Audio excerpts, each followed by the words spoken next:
রাজনৈতিক দল হিসেবে আপনাদের দল জুলাই নিয়ে অনেক বেশি কাজ করে, কথা বলে, এবং আপনাদের পক্ষ থেকে অনেকগুলো অভিযোগও আছে যে অন্যান্য দলগুলো সেইভাবে জুলাইকে ধারণ করছে না। এটার কারণ কি মনে করেন আপনারা, যে জুলাইকে অনেকে ধারণ করছে না, বা জুলাই যে আকাঙ্ক্ষা নিয়ে হয়েছিল সে আকাঙ্ক্ষা এখন পর্যন্ত অর্জিত হচ্ছে না? এই অভিযোগ আপনাদেরই বেশি। এটা কি কি কারণে আপনারা মনে করেন যে এখন পর্যন্ত জুলাইয়ের যে আকাঙ্ক্ষা সেটা এখন পর্যন্ত অর্জিত হচ্ছে না? দেখেন, আপনি যেটা বলেছেন যে কিছু কিছু দল আমাদের তুলনায় জুলাইকে কম ধারণ করার অভিযোগ আপনাদের পক্ষ থেকে আমাদের পক্ষ থেকে করছি, সংসদের ভেতরে বাইরে সব জায়গায়। সংসদের ভিতরে বাইরে। দেখেন, এর বিভিন্ন কারণ আছে। এনসিপি কোনো রাজনৈতিক দল হওয়ার কথা ছিল না, বা যারা জুলাই যোদ্ধা তাদের রাজনৈতিক দল হওয়ার কোনো কথা ছিল না। আপনার স্মরণ থাকার কথা, আমাদের দল কিন্তু গঠন হয়েছে জুলাই সংগঠিত হওয়ার অনেক পরে।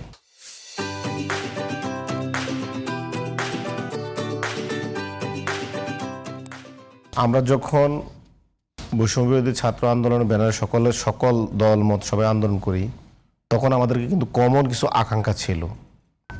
আপনি যদি 3 আগস্ট নাহিদ ইসলাম শহীদ মিনারে যে এক দফার ঘোষণা দেয়, ওই এক দফার ঘোষণায় কিন্তু সে স্পষ্ট বলেছে, আমরা এখনো জুলাই মাসে আছি, আমরা কিন্তু 3 আগস্ট মানি না। আজ 34 জুলাই নাহিদ ইসলাম বলে ওই দিন। তখন তিনি বলেছেন, আমরা শুধু এই ফেসিবাদী সরকারকে শুধু প্রত্যাখ্যান করে করছি না, বা ফেসিবাদী শেখ হাসিনাকে, ফেসিস্টকে আমরা শুধু প্রত্যাখ্যান করছি না, আমরা এই ফেসিবাদী রাষ্ট্র কাঠামোর পরিবর্তন এবং বিলোপ চাই, এবং এটা আমাদের করতেই হবে। তখন তিনি এক দফার ঘোষণা দিয়ে আকাঙ্ক্ষাগুলো বলেন, এবং নতুন বন্দোবস্তের কথা ওই সময় বলেন। যখন ব্যক্তি শেখ হাসিনা, ফেসিস্ট শেখ হাসিনা পালিয়ে যায়, তখন আমাদের আশা ছিল পালিয়ে যাওয়ার সাথে সাথে যে তার যে ফেসিস্ট কাঠামো, রাষ্ট্র কাঠামো রয়েছে, সেটাও আমরা ভেঙে চুরমার করে ফেলব, এবং নতুন করে একটি আমরা কাঠামো গড়ে তুলব। আমরা তখন যখন দেখলাম যে ফেসিস্ট শেখ হাসিনাকে বিতরণের ব্যাপারে সকলের ঐক্যমত, সব রাজনৈতিক দল, সুশীল সমাজ, ডান বাম ইসলামিস্ট সবাই এক। কিন্তু যখন আমরা ফেসিস্ট রাষ্ট্র ব্যবস্থায় হাত দিতে গেলাম, সেটা কখন দিতে গেলেন? ফেসিস্ট আপনার সরকার পতনের পরে, 5 আগস্টের পরে।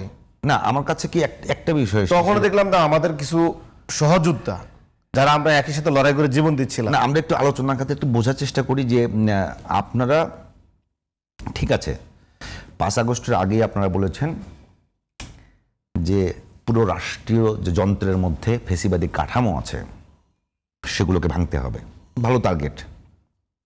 শেখ হাসিনার পতনের পরে আপনাদের যারা আছেন, আপনাদের দলের প্রধান, তিনি সরকারে গেছেন, তারা কেন ওই কাঠামোর ভিতর ঢুকে গেলেন? এই প্রশ্নটাই আপনি ভালো একটা প্রশ্ন করছেন।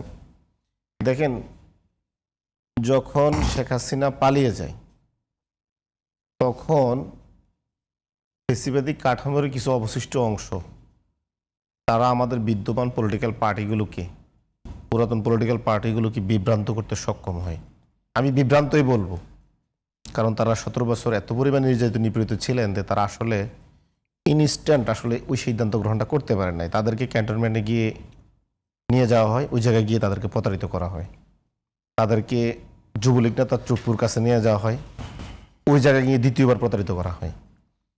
তারা হয়তো ওই সময় এত পরিমাণ নিপীড়িত নিষ্পেষিত ছিলেন, হয়তো বা তারা সঠিক সিদ্ধান্তটা নিতে পারেন নাই। যদি ওই সময় তারেক রহমান সাহেবকে আমরা যে প্রস্তাব দিয়েছিলাম, যদি জাতীয় ঐক্যের সরকারটা আমরা গঠন করতে পারতাম, তাহলে আজকে তারেক রহমান সাহেব যে ঐক্যের ডাক দিচ্ছেন, যে ফেসিবাদ জাতীয় ঐক্য সরকার করলেও কি কাঠামোর বাইরে যেতে পারতেন? আমি আপনাকে একটা জিনিস বুঝাই, জাতীয় ঐক্য সরকার করলেও কি কাঠামোর বাইরে যাওয়ার কোনো সুযোগ ছিল? আমরা পারতাম এক্সিস্টিং সংবিধান রেখে 100% পারতাম। আমরা একটা সংবিধানও করতে পারতাম, সকলের ঐক্যমত সংবিধান হতো, বিএনপি ওই সংবিধানে খুশি থাকতো, যুবলীগ নেতা চুপ্পুকেও আমরা সরাইতে পারতাম, সবই পারতাম। বরং ওই সময় বিএনপিকে ওই ফেসিবাদী কাঠামোটাই বিভ্রান্ত করে ফেলছে। বিএনপি কিছু সিনিয়র নেতা কি এই ব্যাপারে বিএনপির মধ্যেও দ্বিমত আছে, কেন জাতীয় সরকারটা গেলাম না। দেখেন আমি আপনাকে সহজে বুঝাই কিভাবে তারা আমাদেরকে প্রতারিত করছে। দেখেন, বিএনপি, জামাত, এনসিপি, সাধারণ জনগণ সকলে তো আমরা বিপ্লবের অংশ, আমরা তো বিপ্লব করছি। বিএনপিকে বলা হলো যে আপনারা জাতীয় সরকার মানে যাওয়া ঠিক হবে না। বিএনপি জাতীয় সরকার মানে রাজি হলো না। বিএনপি তো ক্ষমতার অংশ, বিপ্লবের অংশ, সব অংশ। সে বিএনপিকে দিয়ে তারা নয়াপল্টন থেকে ঘোষণা করাইছে আপনারা 3 মাসের মধ্যে নির্বাচন দাবি করেন।